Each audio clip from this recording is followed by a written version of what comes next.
Oke, selamat datang kembali di channel Komitmen ya yang akan bahas seputaran tips dan trik teknologi dan informasi. Yeay. Oke, pada kesempatan kali ini dan di video ini sesuai dengan judul maupun deskripsi kita akan coba untuk menganalisis ya mengenai apa itu analisis dampak PDNS yang terkena ransomware. Nah, jadi beberapa waktu lalu di bulan Juni ya teman-teman ya. Ya, kalau sekarang kan udah di bulan Juli, di mana PDNS maupun Pusat Data Nasional itu terkena cyber attack berupa ransomware Lockbit 30 Brainshipper ataupun varian yang terbaru ya teman-teman. Dan teman-teman seharusnya sebagai masyarakat Indonesia yang memang aware dengan sekeliling seharusnya sudah mengetahui ya mengenai isu yang memang sudah bertebaran di mana-mana, seperti itu ya teman-teman, dan hal ini menjadi, berita yang, skalanya itu secara internasional, seperti itu ya teman-teman ya. Jadi sepatutnya teman-teman juga sudah harus tahu kayak gitu ya teman-teman ya.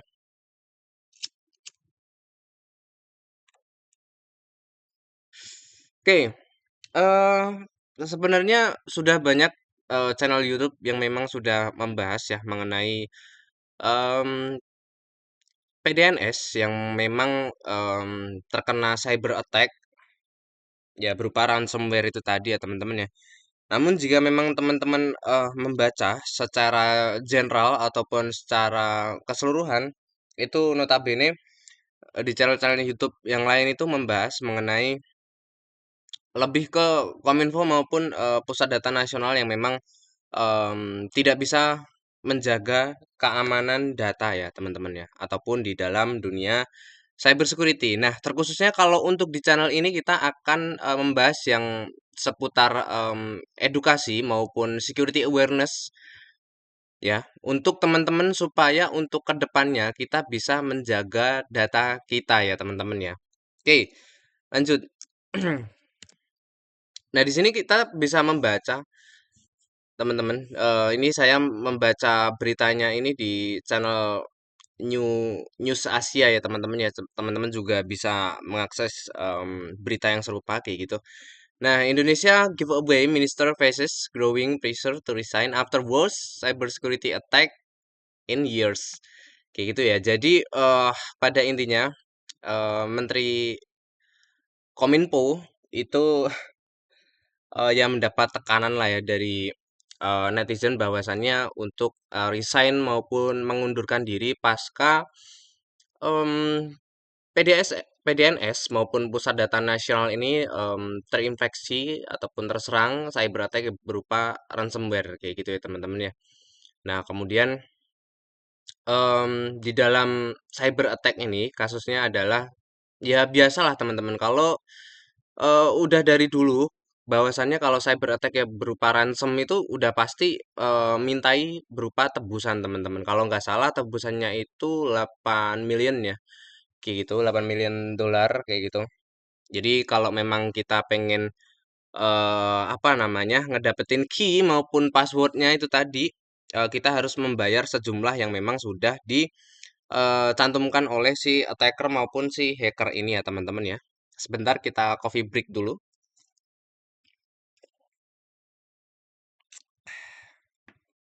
Oke. Nah, jadi emang udah dari dulu teman-teman. Kayak gitu ya, memang ya diberikan ini tebusan gitu untuk nebus key ataupun passwordnya itu dan rumornya kemarin juga di tanggal 3 itu si hacker ataupun si attacker ini akan memberikan password maupun key secara percuma untuk Pusat Data Nasional dan meminta maaf seperti itu ya teman-teman ya. Namun sebagai kacamata seorang IT maupun di cyber security ya teman-teman ya bahwa key maupun password yang diberikan itu apalagi yang diberikan oleh si hacker ya memang jahat ya. Sebenarnya sih bukan hacker sih, pasnya sih cracker ya teman-teman ya. Karena cracker ini melakukan tindak yang jahat kayak gitu ya teman-teman. Sebenarnya panggilannya itu cracker kayak gitu. Nah, ya jangan percaya gitu.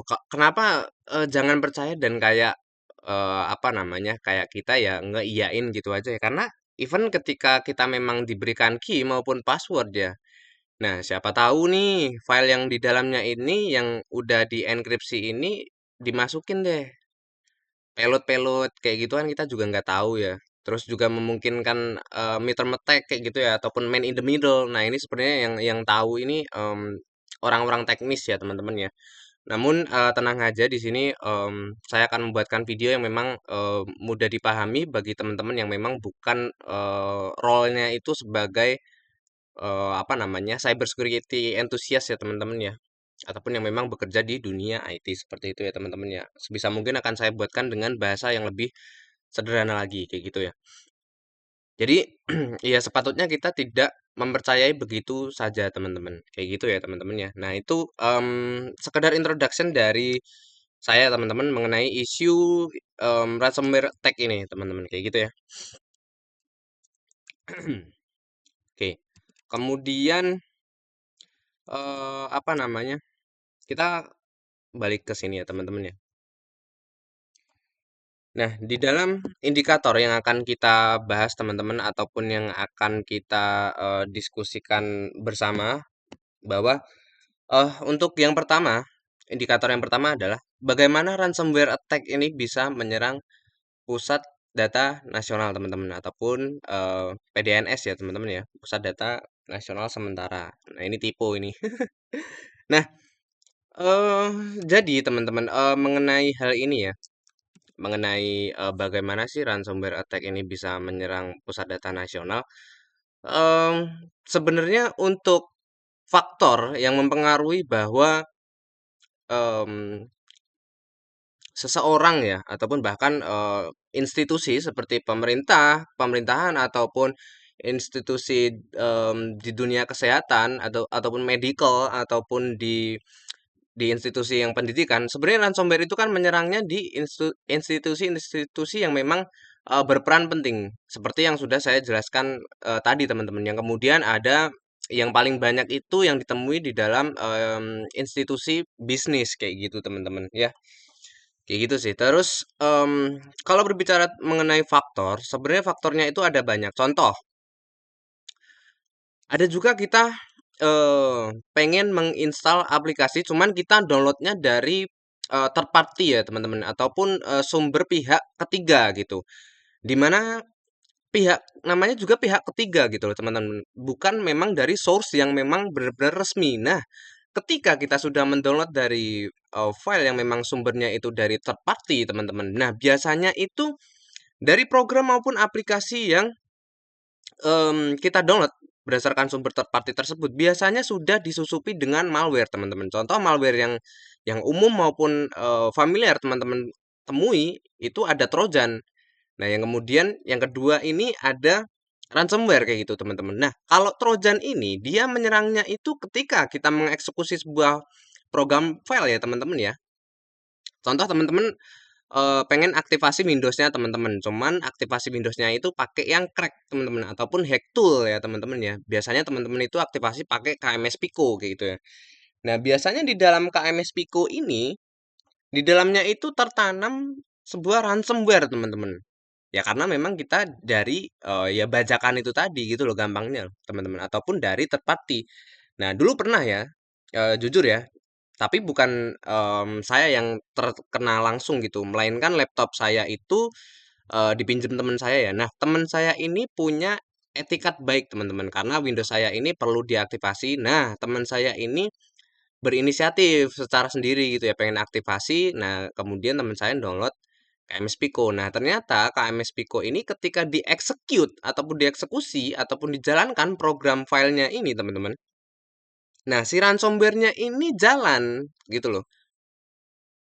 Ransomware ini jalan, kemudian laptopnya ini muncul pop-up yang banyak banget gitu ya teman-teman. Pop-up yang banyak, yang kemudian kita dimintai tebusan karena memang posisinya filenya ini sudah terenkripsi. Nah, jadi seperti itu ya teman-teman ya. Bagaimana cara kerja dari si ransomware itu? Salah satu faktornya adalah ketika kita mendownload file dari sumber yang tidak percaya atau melalui third party, teman-teman. Nah, makanya untuk teman-teman ya, jangan sekali-sekali untuk mendownload file ataupun program file dari sumber yang tidak terpercaya ataupun melalui sumber third party, teman-teman. Sebisa mungkin teman-teman download itu dari source yang memang resmi ataupun terpercaya. Seperti itu ya teman-teman ya. Nah, itu faktor yang pertama. Kemudian ada faktor yang kedua berupa human ataupun manusianya, teman-teman. Ada juga yang memang manusia yang memang perlu diberikan edukasi lebih lanjut ataupun diberikan wawasan yang banyak terkait pentingnya untuk menjaga data kita ataupun edukasi mengenai cyber security, teman-teman. Nah, kenapa human ini merupakan faktor yang penting atau bahkan yang utama, teman-teman? Karena memang kita bisa terkena cyber attack ini sebenarnya karena manusianya itu, teman-teman. Contoh yaitu tadi seperti yang sudah saya jelaskan ya, kita mendownload dari sumber yang tidak terpercaya, yang kemudian kita asal-asalan ngeklik link, yang kemudian ternyata linknya itu ternyata link phishing. Dan kita tidak nyadar gitu loh. Ngisiin kredensial yang valid, dan kredensial itu kan sifatnya sensitif, private, dan memang harusnya kita yang cuman tahu hal itu, teman-teman. Tapi kita tidak nyadar ngisi link tersebut, ternyata link itu phishing. Makanya habis itu deh device kita terkompromise ataupun ya udah dieksploitasi gitu sama seseorang, yang kemudian si ransomware ini diinjek deh sama si attacker ini, teman-teman. Nah, itu juga faktor dari human ataupun manusianya sendiri, teman-teman. Kemudian ada faktor yang berikutnya adalah teknologi kita yang memang belum di-patch ataupun belum diupdate. Nah, ketika kita memiliki sebuah teknologi, teman-teman, contoh ada teknologi itu namanya Apache ya, itu untuk membuat mendevelop web kayak gitu ya, HTTP kayak gitu. Nah, ternyata di dalam teknologi ini tuh ada vulnerability, teman-teman, ataupun ada kerentanan, teman-teman. Nah, teman-teman bisa melihat di sini. Eh exploit DB di sini deh. Ini saya tidak ini ya teman-teman ya, tidak terlalu teknikal supaya teman-teman juga mengetahui. Nah, di exploit DB ini apa, teman-teman? Nah, ini adalah database di mana sekumpulan dari exploit-exploit yang sudah ditemukan, teman-teman. Seperti yang sudah saya bilang tadi, ternyata teknologi yang kita gunakan itu ada vulnerability-nya ataupun kerentanannya sehingga memungkinkan untuk si attacker ataupun penyerang ini untuk melakukan eksploitasi di dalamnya, teman-teman. Nah, ini contoh ya, teman-teman ya. Ada title-nya di sini, terus ini ada platformnya nih, PHP ya. Nah, ini ada di versi tertentu yang memang vulnerable. Nah, caranya mencegah itu seperti apa ya? Contoh kita mengupdate ke versi yang terbaru, yang mana di versi terbaru ini tidak memiliki vulnerability ataupun kerentanan di dalamnya, teman-teman, ataupun tidak memiliki kerentanan yang memang benar-benar serius kayak gitu ya, teman-teman ya. Jadi hal ini juga berkaitan dengan langkah untuk preventif ya, teman-teman ya, teman, ataupun langkah untuk pencegahan kayak gitu. Kalau memang contoh nih ada PHP versinya di bawah 838, ini memungkinkan untuk adanya remote code execution. Remote code execution ini apa? Nah, jadi remote code execution ini adalah si attacker ini memungkinkan untuk melakukan penyerangan, yaitu bisa mendapatkan remote aksesnya teman-teman. Jadi dia bisa melakukan gain unauthorized kayak gitu ya, teman-teman ya. Bisa melakukan remote, ya kayak teman-teman remote TV itu loh. Jadi bisa melakukan pengendalian dari jarak jauh. Seperti itu, teman-teman. Makanya kita perlu untuk mengupdate ke dalam versi yang terbaru yang tidak memiliki vulnerability. Seperti itu ya, teman-teman ya. Nah, itu kita sudah membahas mengenai beberapa faktor yang bisa mempengaruhi adanya ransomware attack ini ya, teman-teman ya, kayak gitu.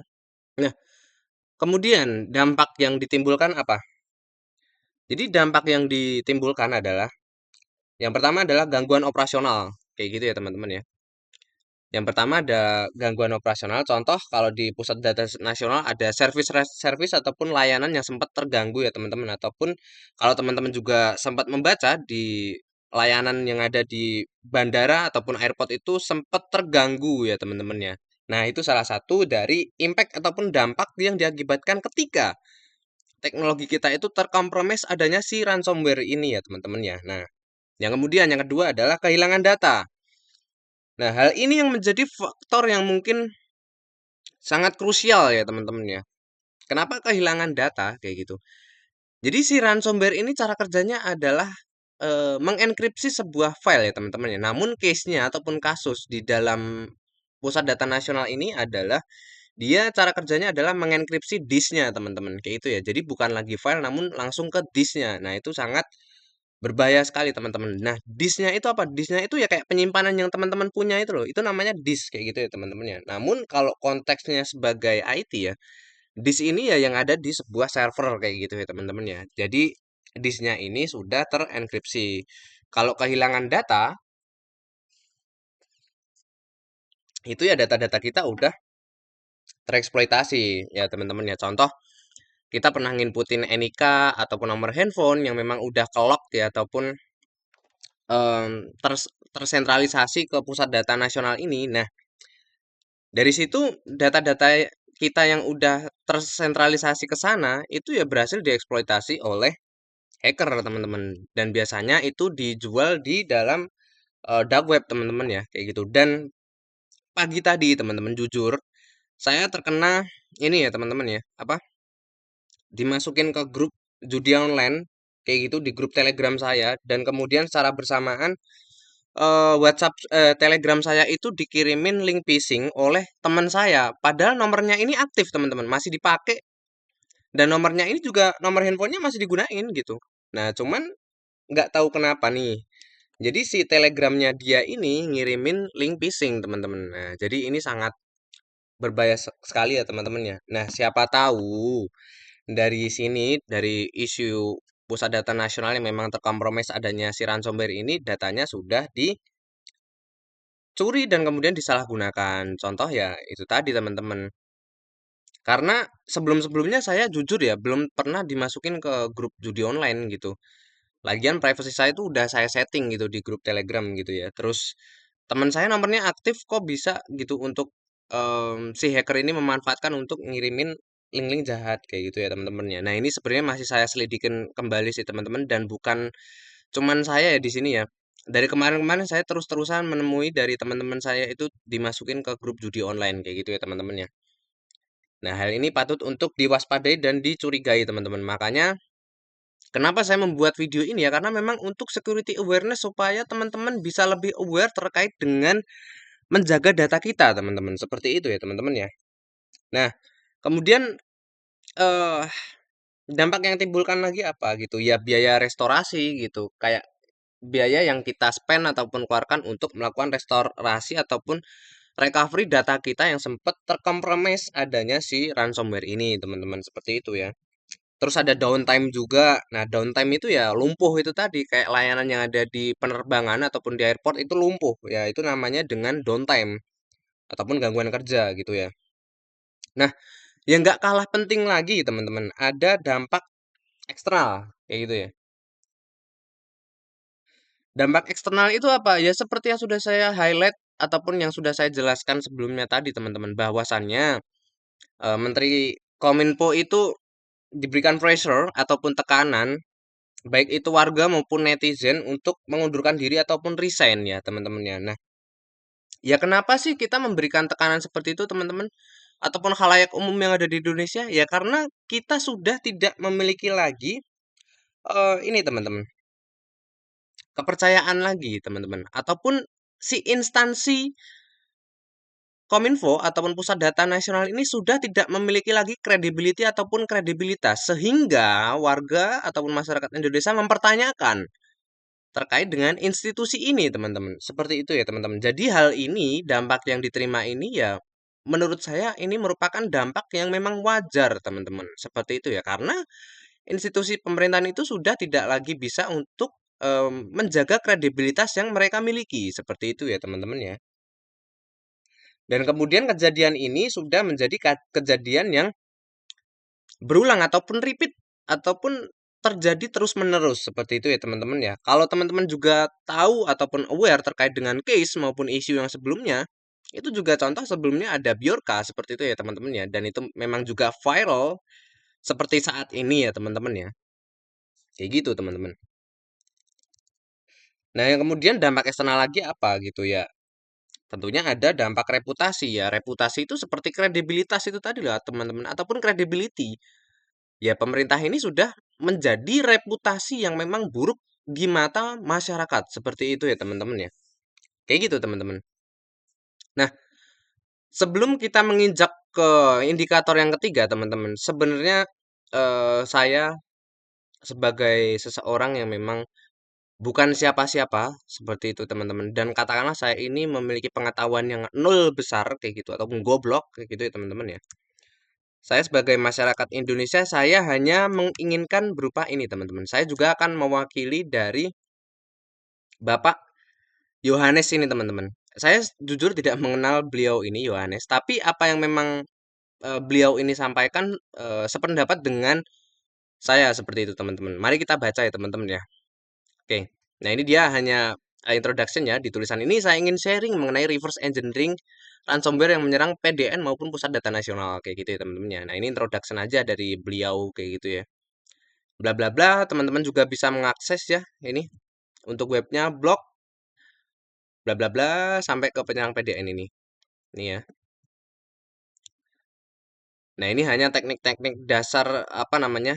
Ya, pengenalan lah untuk teman-teman yang mungkin belum tahu apa itu reverse engineering ya. Jadi reverse engineering itu adalah teknik yang reverse teman-teman dari contoh kita memiliki ini deh, malware ataupun virus deh, ataupun serangan ransomware ini. Nah, kita itu coba untuk melakukan reverse engineering ini teman-teman, untuk melakukan penelitian terhadap sampel file sampel ya yang memang terkompromis adanya si ransomware ini teman-teman.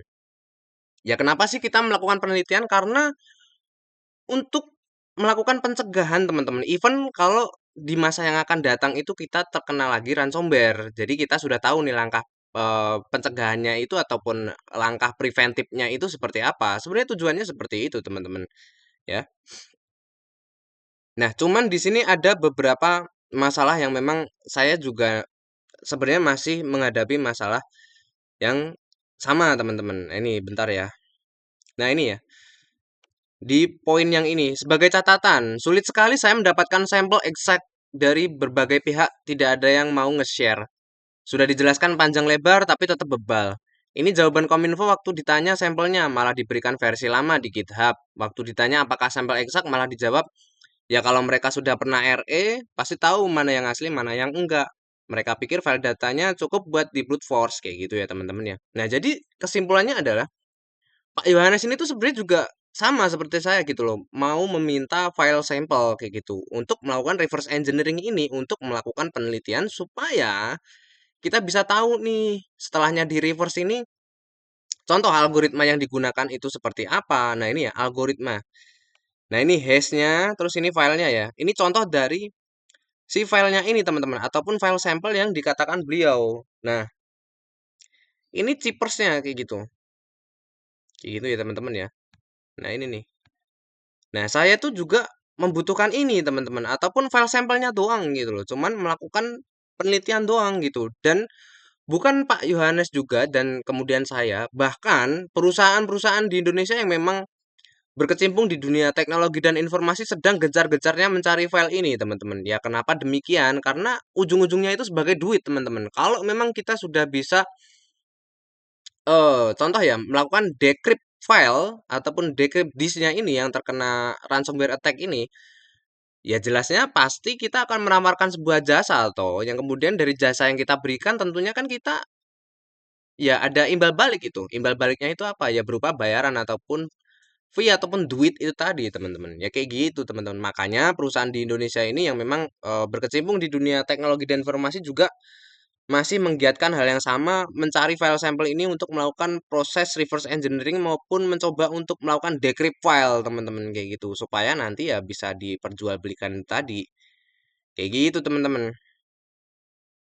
Nah, cuman ya dari sini ya masih apa, teman-teman? Nggak ada sampel gitu sampai saat ini, teman-teman. Nah, kalaupun kita berbicara dengan faktornya, teman-teman. Jadi kalau eh apa namanya? Terkait dengan faktornya ini secara pasti gimana sih pusat data nasional ini terkompromis adanya ransomware itu ya sebenarnya masih menjadi asumsi teman-teman ataupun kita ini masih terus menerka-nerka ya kenapa seperti itu sebentar ya saya carikan dulu di sini Pak Yohanes juga sempat membahas ya teman-teman ya jadi sebentar saya cek dulu di bagian di sini Pak Yohanes juga ada menerangkan ya teman-teman ya nah Nah ini, ada ribuan cara. Nah ini ya, bagaimana ransomware bisa masuk? Ada ribuan cara ransomware bisa masuk. Sampai saat ini bagaimana bisa masuk ke pusat data nasional? Semua hanya spekulasi, teman-teman. Tapi secara umum, jalur masuk apapun bisa dipilih attacker. Nah, seperti yang udah saya highlight yang tadi di awal banget. Faktornya ada banyak, teman-teman. Attacker bisa melakukan privilege escalation dan lateral movement. Nah, jadi kalau beliau ini menerangkan adanya privilege escalation ataupun lateral movement. Jadi lateral movement ini, even ketika server satu ini, ataupun server satu dan server 2 ya. Contoh yang server satu ini terkompromis, maka server 2 ini ternyata satu segmen teman-teman. Ya, yang kemudian dari server yang satu ini pindahlah ke server yang kedua ikutan menjadi terkompromis. Seperti terkait dengan pusat data nasional ini. Beliau ataupun pusat data nasional ini tidak memiliki backup ya. Ya karena memang backupnya ini sudah ikutan terseret ataupun terkompromis. Makanya kita tidak memiliki backup, teman-teman. Nah, jadi ya kita tidak bisa recovery gitu loh ataupun melakukan pemulihan. Jadi datanya ya udah wassalam kayak gitu loh teman-teman. Karena ya backupnya udah terkompromis kok. Ya jadi mau gimana gitu untuk melakukan langkah preventif ataupun melakukan mitigasinya itu juga sulit teman-teman. Seperti itu ya teman-teman ya. Dan untuk melakukan decrypt ini tentunya apa ya? Membutuhkan file apa? Membutuhkan ilmu yang tinggi. Contoh reverse engineering, kemudian kriptografi, teman-teman juga harus mengetahui hal itu, teman-teman. Seperti itu ya. Jadi sebenarnya Pak Yohanes ini juga merasakan hal yang sama seperti apa yang menjadi unek-unek di dalam diri saya sebagai saya mewakili masyarakat Indonesia, teman-teman. Saya di sini hanya membutuhkan file sampel doang, teman-teman. Kalau mungkin teman-teman mempunyai file sampel dari ransomware ini, terkhususnya Lockbit 30 dan Brainshipper, teman-teman boleh komen dan nanti silahkan menghubungi saya teman-teman ya. Saya ingin meminta dari file yang teman-teman miliki yang terkait dengan ransomware ini ya teman-teman ya. Dan tentunya brand shipper ya. Kayak gitu ya teman-teman ya. Oke, kayak gitu sih. Dan ya kenapa masih menjadi asumsi ya karena Pusat Data Nasional itu ketika terkompromis ya belum ngasih tahu detailnya seperti apa teman-teman. Padahal sudah terkompromis ataupun terinfeksi adanya ransomware attack, tapi seakan-akan hal ini sudah menjadi bagian yang confident ataupun rahasia, teman-teman. Sehingga kita pun sulit untuk hanya minta sampelnya doang gitu loh. Sampelnya yang udah kena ya file sampel gitu, tapi nggak dikasih gitu. Kayak bingung aja gitu. Padahal dari file sampel ini sangat penting sekali teman-teman untuk ya melakukan penelitian itu tadi teman-teman. Dan nantinya kan pastinya kan juga ilmu yang sudah kita dapatkan ini juga tentunya kan akan disalurkan ke Indonesia juga tuh ataupun negara tercinta ini gitu loh teman-teman. Tujuannya hanya seperti itu doang teman-teman. Tujuannya juga baik kok gitu loh. Cuman ya kita nggak tahu ya. Dan saya jujur tidak akan menggiring opini teman-teman. Silahkan teman-teman untuk berdiskusi dengan saya di kolom komentar ataupun kita berdiskusi bersama supaya Indonesia kedepannya menjadi lebih baik lagi ya teman-teman ya seperti itu. Dan di sini saya tidak akan menjatuhkan seseorang ya teman-teman ataupun institusi-institusi terkait seperti itu ya teman-teman ya. Saya di sini hanya memberikan pemahaman terhadap teman-teman yang mungkin teman-teman di luar sana masih bingung. Teman-teman bingung, saya pun bingung. Karena ya itu tadi, bagaimana ransomware bisa masuk ya sampai saat ini juga tidak tahu gitu loh. Kenapa? Masih dirahasiakan dan confident itu tadi teman-teman. Gitu sih. Oke lanjut. Bagaimana langkah preventif yang harus dilakukan? Oke. Nah ini untuk indikator yang terakhir ya teman-teman ya. Coffee break dulu teman-teman. Coffee break karena juga haus teman-teman. Ya nggak dibayar gitu. Ngomel mulu, ngomong mulu gitu. Aduh. Yes. Bentar.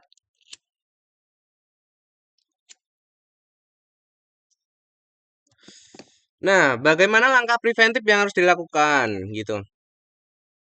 Contoh untuk langkah yang pertama ya teman-teman ya. Jika memang dirasa sebagai kita sebagai contoh ya. Analoginya adalah kita sebagai pemangku sebuah institusi.